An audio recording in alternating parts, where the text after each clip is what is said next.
Hello and welcome to the Superintendent's Perspective. I'm Lisa Ayala with Edinburgh CISD Public Relations, and I'm joined by Dr. Mario Salinas, Superintendent of Schools. And this week we'll be talking about the end of the school year, kind of wrapping up this year. We're already going to be in April. It's hard to believe. It's the last lap of a 4-lap race. Yes, definitely. We're wrapping it up. It won't be long before we're graduating our students. Right. Students have been in school, most of them, 12, 13, even 14 years, and they're on the home stretch, edge of graduating. Right. Our seniors. But before that, one of the what we're really getting ready for right now, as we speak, is the state exams. Mm-hmm. The STAR test in grades 3rd, 4th, 5th, 6th, 7th, 8th, 9, and 10. Got it. So we're getting ready for that. As you know, that's very, very important. They grade, the state grade the schools based on how the students do, the campuses, and the state grades the district based on how the campuses do. So that's important. And we'll have that's called accountability. Right. And we'll have a big change this year. It'll be going online, or kind of the kids will be going from paper and pencil, I suppose, to doing it online. Is that correct? That is a big change. Mm-hmm. Last year, the state allowed the districts, and we allowed the campuses to choose, do you want to go online 100%? Some of our schools did go online 100%. Mm-hmm. But we also gave our campuses a choice to go hybrid, a little bit online and a little bit paper pencil. Most of our schools did that. Right. They went online with the reading and paper pencil with the math, or some combination like that. Mm-hmm. Or go 100% paper. Most of our schools did some kind of hybrid. I don't believe any of our campuses went 100% on paper, but they gave us all choices last year. This year, no choices. The state said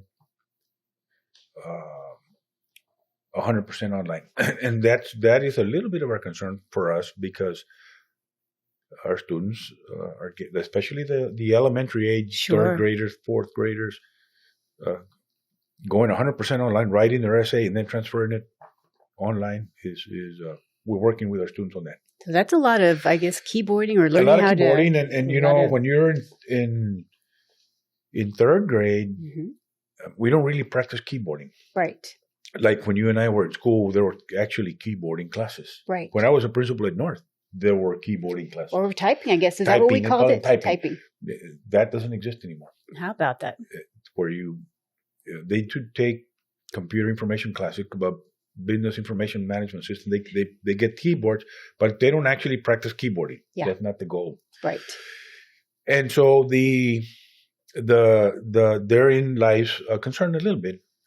And the teachers are training our students to answer and transfer the information. I'd imagine they'll have some kind of impact on the scores. Mm-hmm. Not significant, but it will have an impact. And this will be statewide, so this is going to be for everybody. They're all going to have the same kind of They're all going to have the same kind of challenges. So 100% online. That's the concern. Yeah. So that's right around the corner. We have Easter next week. Yes. We'll be off Friday and Monday. And then as soon as we get back from Easter, straight into the state exams. Yeah. Well, so all our campuses are concentrating on that 100%. All right. In preparation, getting our students and our teachers ready for that. Okay. So that's that. The other thing that we're planning is the teacher recruitment. Yes. It's at that time of the year. Right.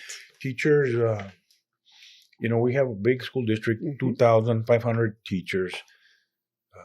They relocate due to a spouse, let's say, moves. Let's say it's a border patrolman and they get reassigned to San Antonio or to Laredo or to San Diego, California, wherever. Right. And there goes a spouse. Sure. Who happens to be a teacher. Or many teachers opt to go back to school, to pursue other careers. Many teachers retire. I was going to say. Retire. And so we're in the process of the recruitment process. We'll be having a teacher job fair April 20, I believe. April 20th. That's right. To replace our teachers that are either relocating, transferring, or most of the recruitment would be to replace the retiring teachers. And that's for all new for any new teachers also graduating. We pay the highest salaries of any school district really in the Valley. So we have in South Texas. In South Texas, yes, that's right. We have the highest starting salaries in South Texas for teachers at $57,000. This was last year. Right. And we're going to go through the budgeting process this summer. We don't know if that's going to change.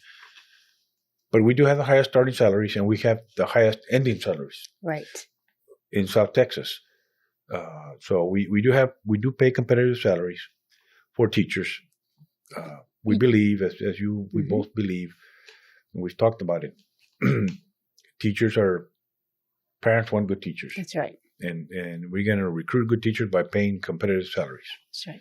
We want teachers to come to Edinburgh, not to McAllen. We want teachers to come to Edinburgh CSD, not to FAR or to any of these schools. We want them to come to Edinburgh.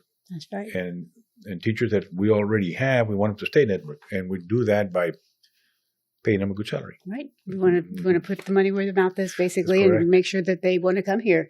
That's the other thing, also, this goes back to one of your foundational principles, and that's breaking the cycle of poverty. By paying the highest, if you're coming straight out of college, if you are a teacher with no years experience, at this point anyway, you get $57,000. Now that's if you don't get a stipend as well. So if you get a stipend and you're going to do some after school programs or something like that, it can get jumped up or popped up even higher. So they all get stipends because when our principals for the last 2 years, they're hiring teachers that are committed to the program, and part of that program is after school tutoring, after school clubs, UIL. We want them to be fully committed to our campuses by sponsoring clubs, sponsoring UIL, sponsoring co-curriculars, sponsoring and helping with tutoring and on and on and on. So yes, they get stipends. So that's already that pops it up to 60,000. Yes, a teacher can easily, if they want to, earn 70 because they can volunteer for everything, including summer school. Right. $1,000 a year, $70,000 a year. So if you are interested and you're a teacher, come to the job fair on April 20th, and we will be out there. Right. The other big recruiting, we're recruiting our students as well. Yes. I know the Collegiate High School is out there recruiting the second cohort group. That's right. They've been visiting all the middle schools for 8th graders going to 9th to see if they want to get this opportunity to go to the 5th high school, the Collegiate High School. We think it's a great opportunity for students that want that challenge. Yes. I know that our early childhood program is beginning to be one of the best in the whole state of Texas. That's right. We offer pre-K 3, pre-kindergarten for 3-year-olds, full day. Free, full day. For all. For all, exactly. Free for all. No criteria, except 3 years old by September 1st. September 1st. That's right. That program is quickly becoming one of the more popular programs that we have. We have over 1,200 3-year-olds right now. My goodness. And I was visiting schools yesterday. I told the principal, take me to one of the 3-year-old programs. And you go in there and you can see the growth. Right. You can see the growth we're at the end of the year, right? But you can see the students have grown quite a bit just by watching them interact with each other and with the teacher and the materials they're working with. That's exciting. That's exciting to see them, how much they've grown and how far they've come and how much fun they're having. And I think that's key. It's not babysitting. It's not daycare. This is school for them. This is school. They're on a table. They're in a chair. They got the little iPads, and they're in groups, and they're working toward solutions. Right. So yes, it's cool. Yeah. And you can tell the progress when you walk into a 3-year-old this late in April. Yes. You can see the growth in the students. So we're working on that. And for the other students that'll be moving on to, we're doing a couple of series on students that are going from elementary to middle school to high school. Those are big changes as well. They are. So those are great programs as well. That's correct. We're having our 5th graders visit the middle schools because the 5th graders are going to be going to middle school. Now they need to start looking at the classes they're going to be taking. What are they going to be doing after school? It could be band. It could be sports. It could be UIL. Right. What kind of classes are they going to be taking? Could be pre-AP. Could be in the sixth grade, it's GT or reg and things like that. Yeah. So we're doing that as well to recruit our sixth graders. Mm-hmm. Lots of great choices, lots of great activities, lots of great changes. So that's a lot for them to work on. Now, graduation is also coming up. We've got a lot to work on there as well. So that's exciting. That'll be June 2nd and 3rd. And we've got all 4 of the high schools. So that'll be very good. It'll be 9 and 2 at the Bird Ogden Arena. What are the dates? June 2nd and 3rd. At the Friday and the Saturday? Yes, Friday and Saturday. The Friday and the Saturday. And at this time, I don't remember who we have the schedule, so we'll pop it up on the screen. Who graduates when? First. I believe this year we went to 9 and 2. Yes. Friday and Saturday, 9 and 2. Friday and Saturday. Right, so both days. Yes, at the Bird Ogden Arena, there's no tickets. Everybody that want to go can go. It's a big place. Right. It's a good place to graduate because we don't allot tickets to the families. They all are invited. Right. And post-COVID, this is exciting to get back to kind of a normal, sense of everything. So there's no tickets. There's nothing to worry about in terms of that. Correct. Where COVID is pretty much behind us. Yeah. We're getting slowly back to normal. It appears that it's behind us. I keep saying that, right? Right. But it appears behind us, and then it's normal procedures for all. The other thing that we're working on, Ms. Ayala, is that it's important for us, as we talked about last month, the Cade facility. Yes. That's wrapping up. Yes. The construction is almost done. The equipment is being installed at the main Career and Technology Center. As we speak, the more and more equipment is being installed for the Career and Technology classes. Right. That facility should be wrapping up substantial completion, meaning that it's complete. We just need to do last minute touches, if I can speak in plain speak. Yeah. In June, first week of June, and then we will have that facility ready for the first day of school in August. So that is exciting. We were there last week. We took some parents, and the parents are excited as well. For those opportunities, for those students to get that type of instruction. Yeah, and the facility is beautiful. 100,000 square foot facility, state of the art. I mean, you can see where the automotive, all the automotive things are going to be. You can see where the pharmaceutical classes are going to be, cosmetology, welding. I mean, we were talking about the length of it, just the length. It's 2 football fields in length. So it's a large facility. The kids are really going to have an amazing facility so we had take that, classes. And then once we finish that project, we're going to move on to Barrientos and renovate that project as well.